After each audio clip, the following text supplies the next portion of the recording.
as a borough president who has worked with this man side by side for the last 4 years, and as someone who grew up in this community and understands the rich possibilities that are before us and the best times that are coming, it is such an honor and a privilege, on behalf of all of you, to recognize and introduce the council member for the future is the council member we have today. Ladies and gentlemen, stand up and welcome Ydanis Rodriguez for the state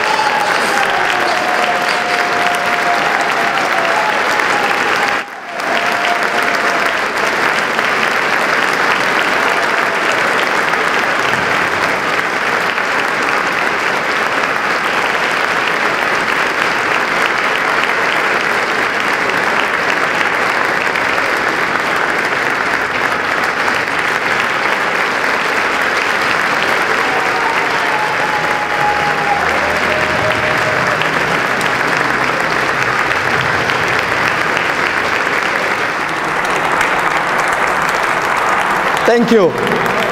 Good afternoon, everyone. I hope that we are doing fine. Thank you, our Manhattan Borough President, Scott Stringer, someone with a great future in our city. And before I begin, I would like to ask everyone to please stand up so that we would dedicate moments of silence for the victims of Boston and Texas, please.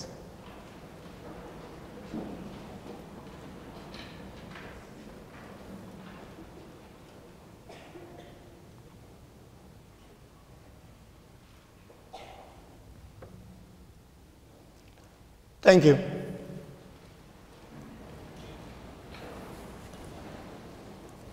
Thank you all for being here today.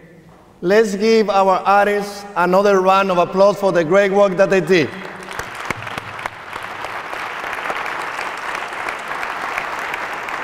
Our community is blessed to have such great talents. I would like to begin by thanking President Richard Yole of Yeshiva University for allowing us to use this beautiful facility. I also would like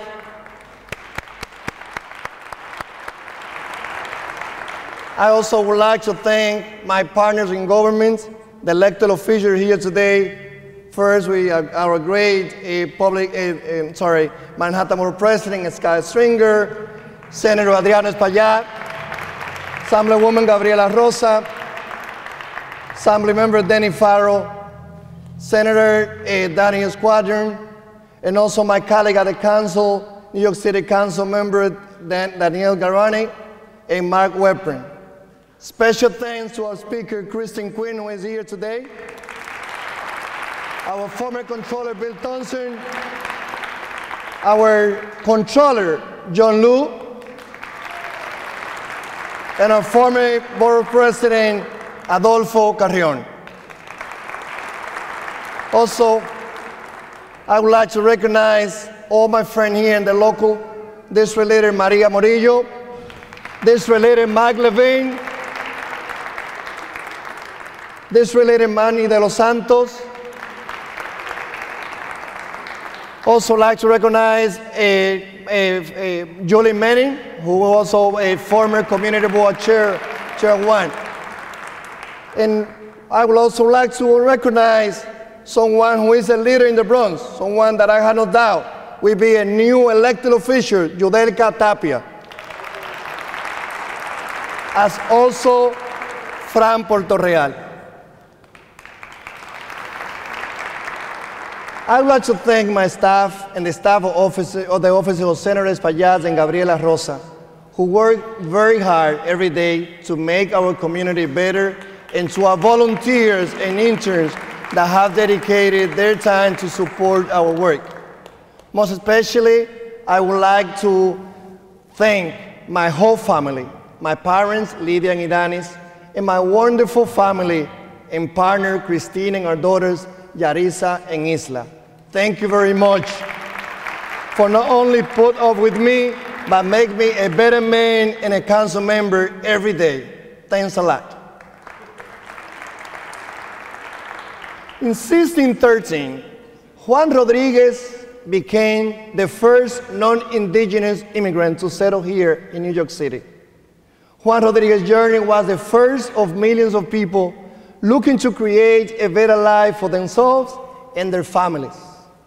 In 2013, we can all say that we are related to someone like Juan. Personally, I'm still trying to figure out if Juan is my long-lost uncle. Juan Rodriguez's journey shows how similar we are and how we have all taken our own path to end up here in Northern Manhattan, a community built by immigrants of many ethnicities. Today, we are here to discuss the state of Northern Manhattan, and I can tell you, it looks very promising. You can see this in the faces of our residents, in our local business, and even on national TV, with the cast of MTV's Washington Heights showing pride in the community across the country. They're here today. Let's applaud them for having kept the show positive. In our neighborhood, we are witnessing new investments, new infrastructures, projects and businesses, strengthening the bonds that give meaning to the word community. The work of our community-based organization is visible by providing hundreds of jobs and quality services in our community, making a difference for the decades to come. Northern Manhattan will be one united council district from river to river. The accomplishments of the past year are not the work of one, but the results of many.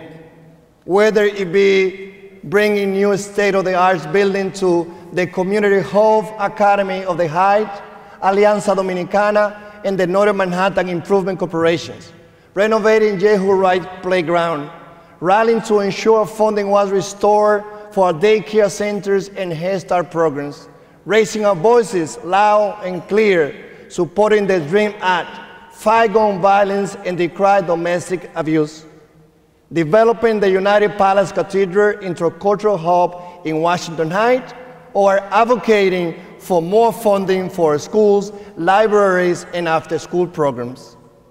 Community-based organizations, elected officials, small business owners, and neighborhood residents have all contributed to making Northern Manhattan one of the best places to live in New York City. Regardless of the nature and of the future and present challenges, we know that when we work together, we can look forward to and be proud of equal rights in workplace, our right as residents to have a voice in matters of our community and beyond. In 2007, when Mayor Michael Bloomberg released his report, Plan NYC, to visualize what our city will look like in the year 2030, our community's greatest needs were left out. With the help of Senator Espaillat, Assemblymember Rosa, other elected officials, academics and business sectors, and community leaders like George Fernandez, Chair of Community Board 12, we have started the process of putting together ideas for our own Northern Manhattan 2030 plan.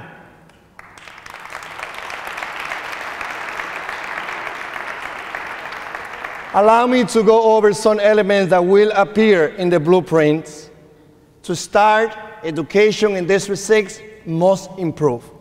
Not all of our students are receiving the quality education that we expect as parents. To close this gap, we must build a pre-K to college pipeline, and this begins with early childhood education. Studies have shown that children who receive education early in life are more likely to perform better during their educational career, have higher income levels, and rely less on government service later in life. A substantial investment in early childhood education will cut our city costs in the future. Yet, our city continues to try to cut these programs instead. Last year, my colleague and I, with the help of Speaker Quinn, were able to save daycare center that has served our community for 40 years, the Washington Heights Child Care Center.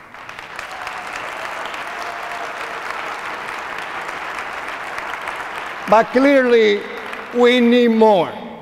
This is why I support the Committee for Hispanic Children and Families in their work training staff at child care centers to provide the best early childhood education. We need every child in our community to have a seat in a full-day early childhood education. Next, we must ensure that our elementary schools are given the support they need.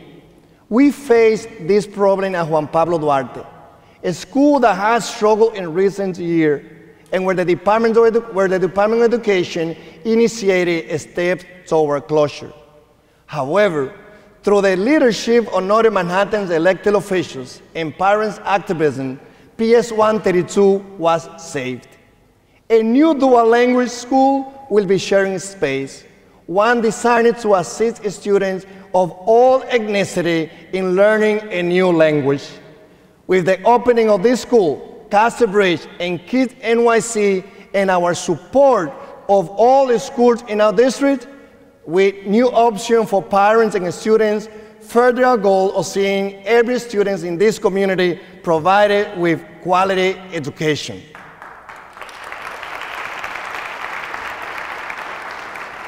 To overcome budget cuts in arts and music programs, I allocated $200,000 in funding to local cultural institutions over the past 2 years to put them where they can help the most, in the classroom. Now, the Center for Arts Education at PS5 and Midori and Friends at PS4 are ensuring children still receive creative arts education. And at the Washington Heights Academy in PS 366, Children's Art and Science Workshops is teaching our kids about playwriting in after-school program, building the confidence, creativity, and character that will resonate later in life. To help our children get into a specialized high school, I, along with Columbia University, have been a supporter of the Science School Initiative Program. In the 2012 class, over 65% of the Northern Manhattan students were admitted to a specialized high school. And for those that did not, they are now attending some of our city's top high schools. The class of 2013 are here with us, and let's recognize because they are the next leader of our city.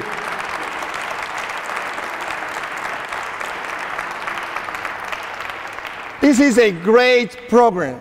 That's why I'm doubling my funding to them this year so that they can keep expanding their valuable services and giving the opportunity to more students, especially students of color, the opportunity to be admitted into a specialized school.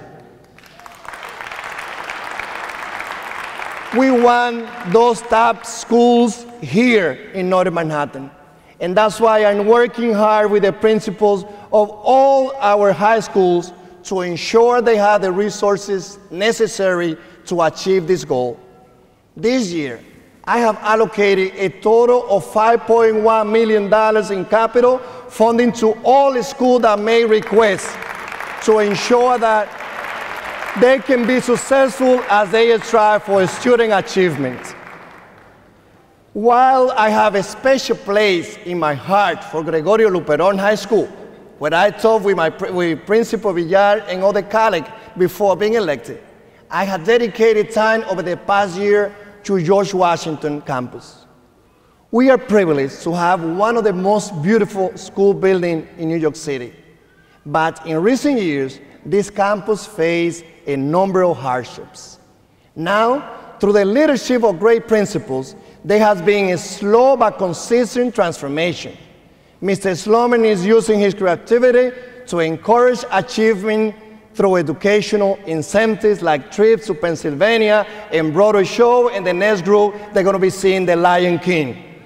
Mr. Politis Floor brings stimulation programming to a student related to law and public services. We have been in discussion with the DOE to build on these programs.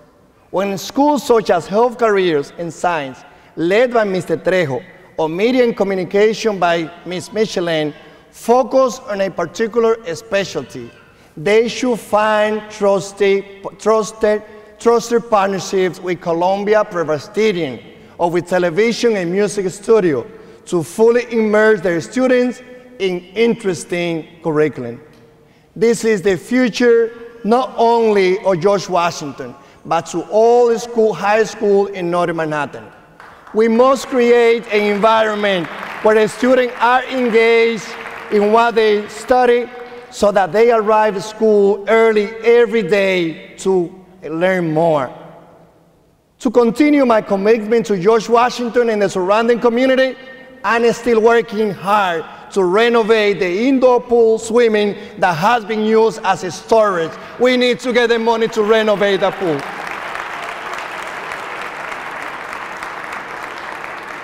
Thank you, public. Let's recognize also my good friend, Bill de Blasio, who is here today. When it comes to higher education, we have a serious problem in our city. Our students have not been prepared for college. Currently, only 26% of students starting high school will be prepared for their freshman year in college. And this number falls to 13% for Black and Latino students. Right now, only 1 out of 4 students in community college will earn a degree in 6 years. We cannot allow it to happen. I have been working with a number of partners like City Controller John Liu to address where the greatest roadblock lie and finding ways to push through them. When students face struggles early in their college career, they are more likely to give up and choose another route. This is why I have worked to ensure budget stability for community colleges, incentivize increased diversity in the enrollment of not only CUNY students, but on its faculty and academic leadership, and have aimed to keep CUNY institutes, such as the Dominican Studies and Puerto Rican Institute and the Black Male Initiative, fully funded.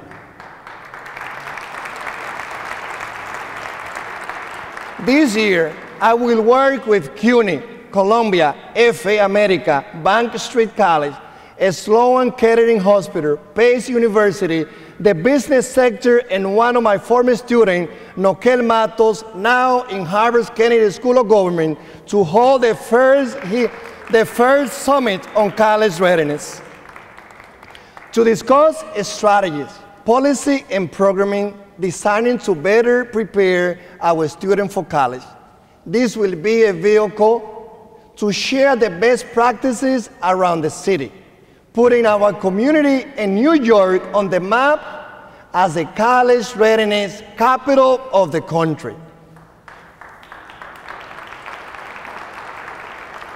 We also work to bring CUNY in the Heights to a new building at 5030 Broadway in Inwood.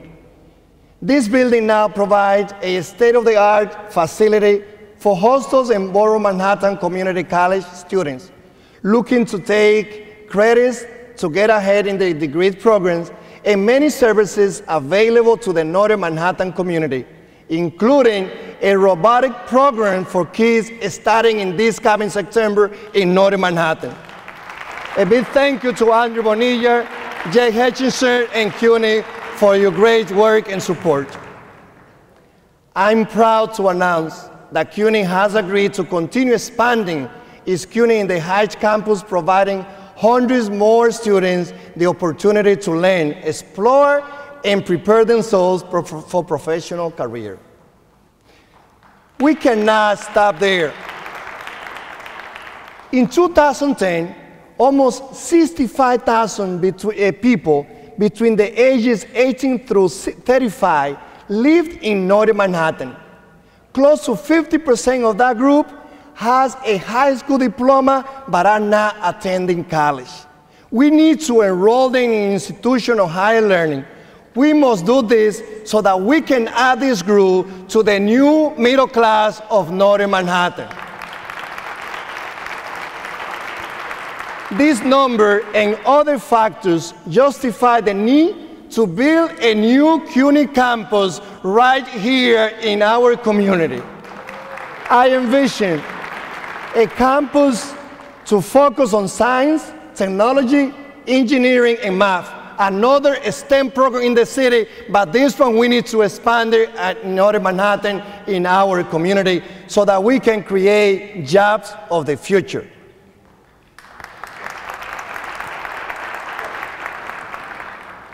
Along with education, my other top priority is affordable housing. As we all know, too many of our residents and businesses are being forced out of our neighborhood with rising rents. And still struck by the census numbers showing that over 18,000 of our former residents have moved away. If we want to retain our dynamic community, we must find solutions to the affordable housing crisis.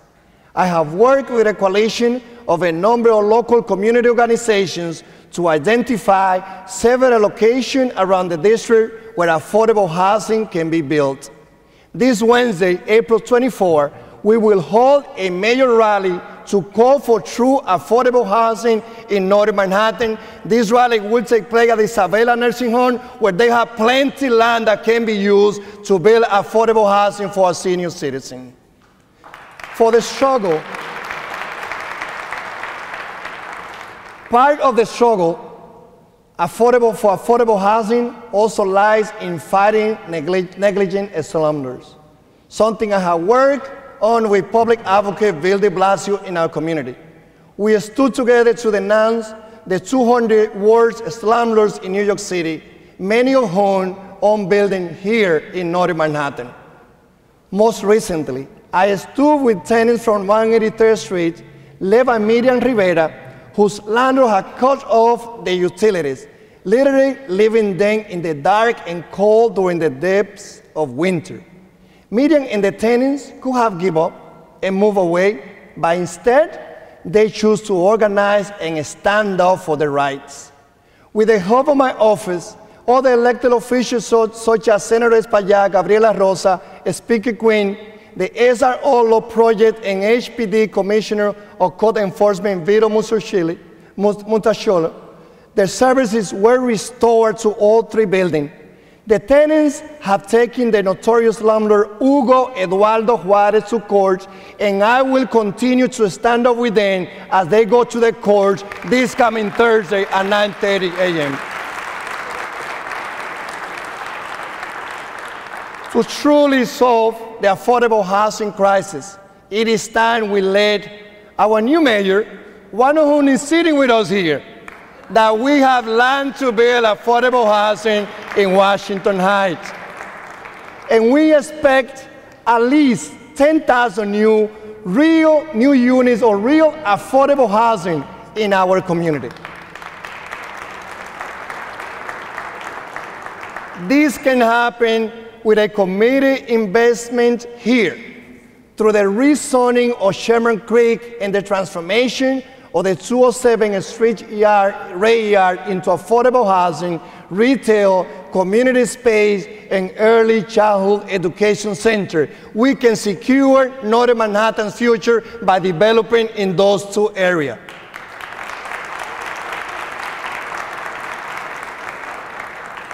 A big part of keeping tenants in their homes with rising rents is making sure our community has a wide pool of quality jobs. Recently, when walking through the district on San Nicolas Avenue, I passed a number of vacant storefronts between 183rd and 183rd Street, where there's more than 30 empty stores in that area. But with the new expansion of the Washington Heights Business Improvement District, through the work of Angelina Ramirez and my partners in government, we expect to see businesses opening with the full support of the BID and the community behind it. Just last month, the Washington Heights BID launched a new marketing campaign to increase its presence as a hub in Northern Manhattan. The Explorer Initiative will attract shoppers and restaurant goers from across the city to 181st Street and the surrounding community, boosting our economy and showing off all that our beautiful community has to offer. Now, I'm working with the Departments of Small Business Services and Commissioner Walsh to create 2 new business improvement districts in Inwood and Washington Heights. On Dyckman Street with the hub for Ariel Ferreira, and on Broadway between 159 and 179 Street with Community League of the Heights. This means more support for our local businesses, cleaner streets, summer festivals, promotional events, and best of all, more jobs. I thank all of the business owners who have dedicated themselves to this community. Our great taxi-based liberal taxi-based industry, and people like Dr. Eduardo Piñarelli of the Armstrong Medical Center.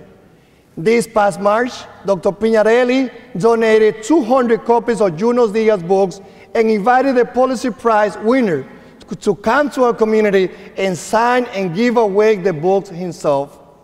It is this dedication for a small business owner that makes me proud to live in Northern Manhattan, and to ensure our neighborhood does not lose businesses that have roots in our community. I will be submitting a new bill to the City Council to provide incentives to landlords who offer favorable lease renewals to existing businesses. This bill, the Community Business Stability Act, will ensure a mom and pop shop are not forced out of the neighborhood for higher rents. 2 new projects ready for groundbreaking are the opening of a new hotel in our community and the renovation of the George Washington Bridge bus terminal. The hotel, located on 168th Street between Amsterdam and Audubon, will be a great job producer in Washington Heights. And we have received a commitment from the developer and the Port Authority that prospective businesses will hire locally. And I know that Senator Espaillat, Gabriela Rosa, and I will make them accountable. Every day, Northern Manhattan is becoming a better place to start a new business. But with every new business, we must place a premium on respect for and awareness of the immediate surrounding area. Our residents must be considered, particularly when a restaurant or bar opens in a residential area. We must strive to find the right balance. I encourage residents and business owners to work together to ensure concerns are addressed and business are supported. This will keep our community both respectful and productive for all. Making our community more attractive to business starts with keeping it beautiful. While business improvement districts may tackle these challenges in the immediate areas, it falls on us as residents of this neighborhood to keep our streets, sidewalks, and parks clean. Over the past 2 years, my office has held several events to educate our young people about maintaining healthy and clean community. My daughters and I joined them in picking up trash from our street, getting our hands dirty for the sake of a more beautiful environment for all. I started this initiative.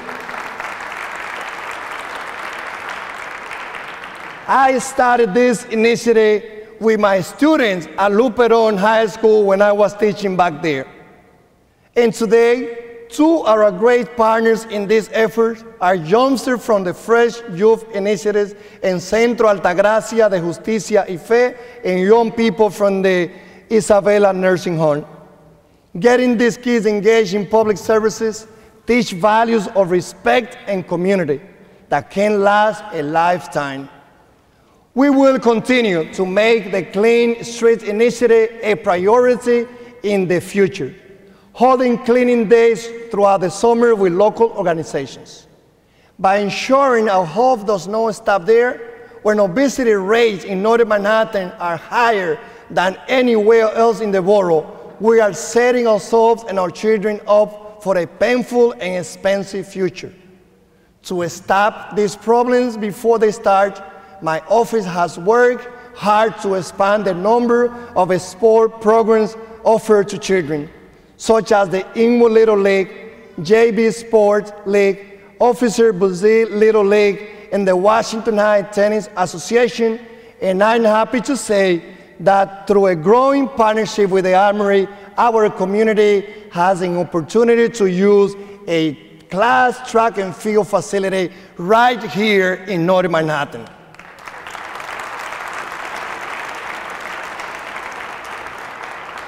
I must thank Dr. Sanders of the Armory and the New York Roadrunner for opening the doors to our community. I can also announce that this year, the Armory will be hosting a celebrity basketball games for charity sponsored by Univision Radio, with the proceeds to be directed to educational program. Also at the Armory, for the second year in a row, through the coordination with Senator Espaillat, Assemblymember Rosa, the Uptown Games were a huge success. Over 1,000 students from our local schools participated this year, and next year we are working to get every school in the district to participate, and we will have Julie Manning with us next year too.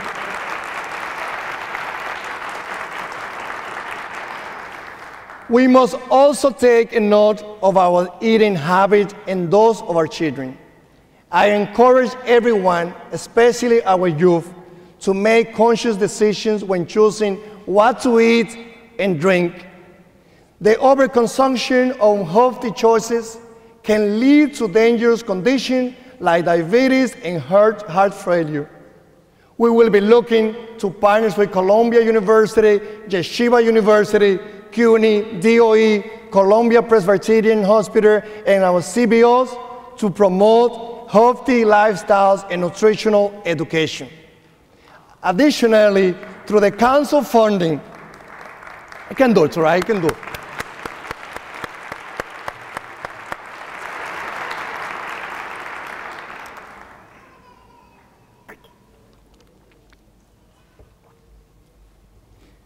Additionally, through council funding programs, such as the Community Vision Council, are working to open more farmers markets where residents can buy fresh and inexpensive produce.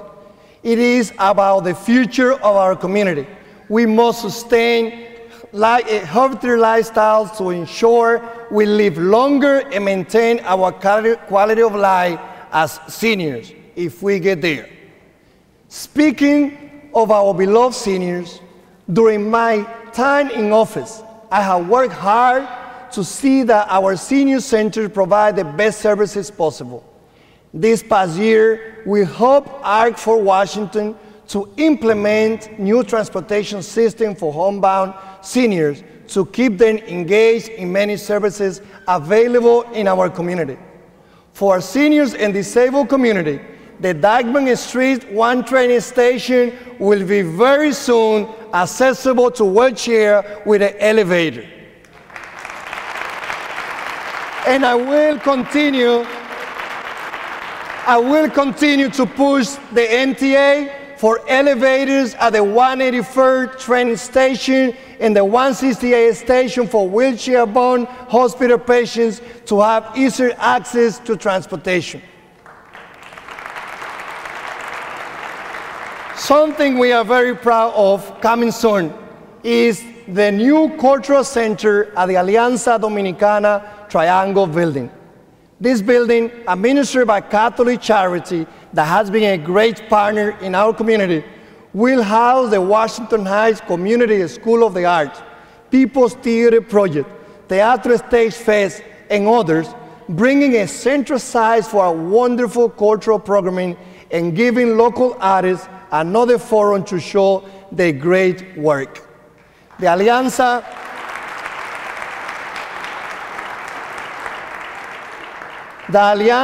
building will remain a shining example of cultural pride in our community because Alianza Dominicana is our community. Along with the Betty Shabak, Malcolm X Center, the Morris Jomel Mansion, the Community League of the Heights, and the Gregorio Luperon, we will make 165th Street the entry to a cultural place where we can attract tourism. In Marble Hill, I have been in discussion with the developers of the River Shopping Center about expansion of the property that should offer more jobs to our community, as well as more space for local businesses to rent and increase the support to our community groups. The Marble Hill community is also anxiously waiting for the co-naming of roadway between 225th and 228th Street as Ted Corbett's Way, in honor of the great Olympic long-distance runner, first president of the New York Road Running, and former residents of the Member Hill houses. Next month, in honor of Juan Rodriguez, we will be holding a day of celebration with CUNY Dominican Study Institute and the Harlem and the Heights Historical Society to mark 400 years anniversary of our beautiful city of immigrants. To commemorate this great figure, we will be renaming the stretch of Broadway from 159th Street to 218th Street, Juan Rodriguez Way.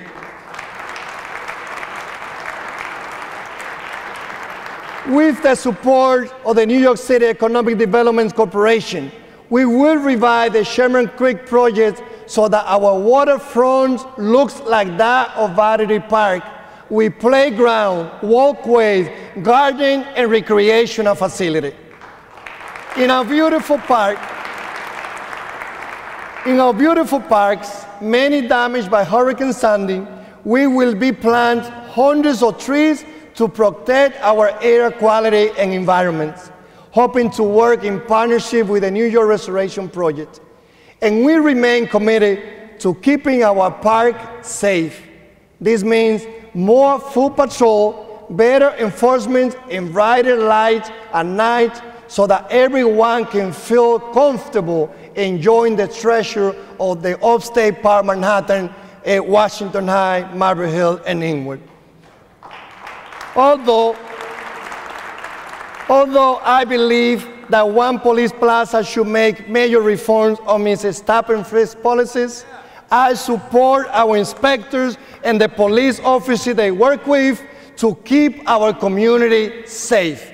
Let's give our police officers a big round of applause.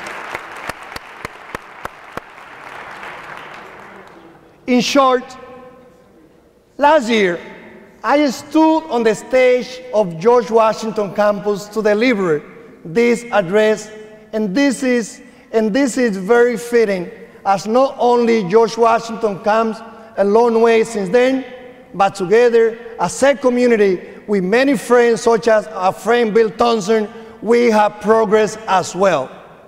I truly believe that a community united can produce amazing results. And through our strong community empowerment, that's what I expect to see in the coming years. As we bridge the gaps between all lines and build connection between neighborhoods, we will see our children learn and grow to become our future leaders. We will boost our economy so that it is sustainable.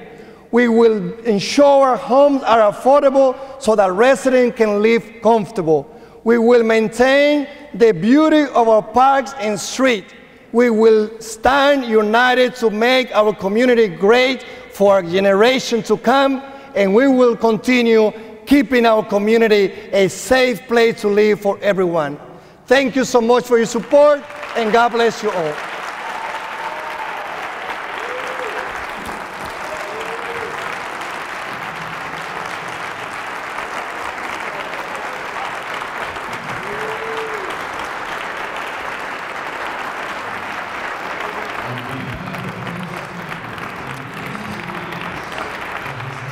Come on. Yoli, come on. Have one closing performance. Espérate. Come on. Where's Mark?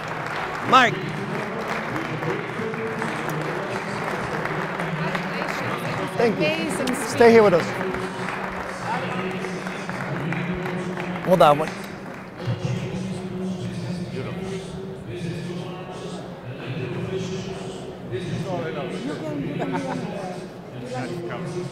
Go, Jay.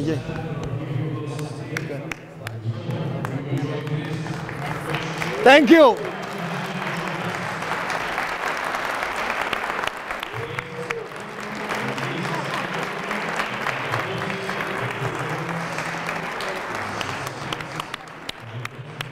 Well done. Thank you. Beautiful. Beautiful.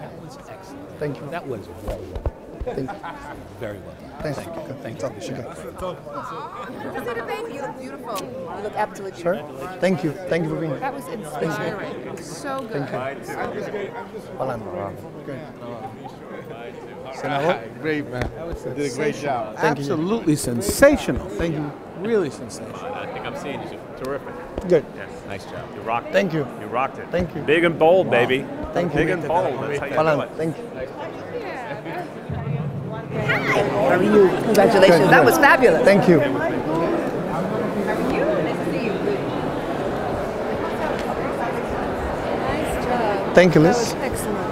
Thanks a lot. How are you? Gracias. How are you? ¿Cómo estás? Muy bien aquí.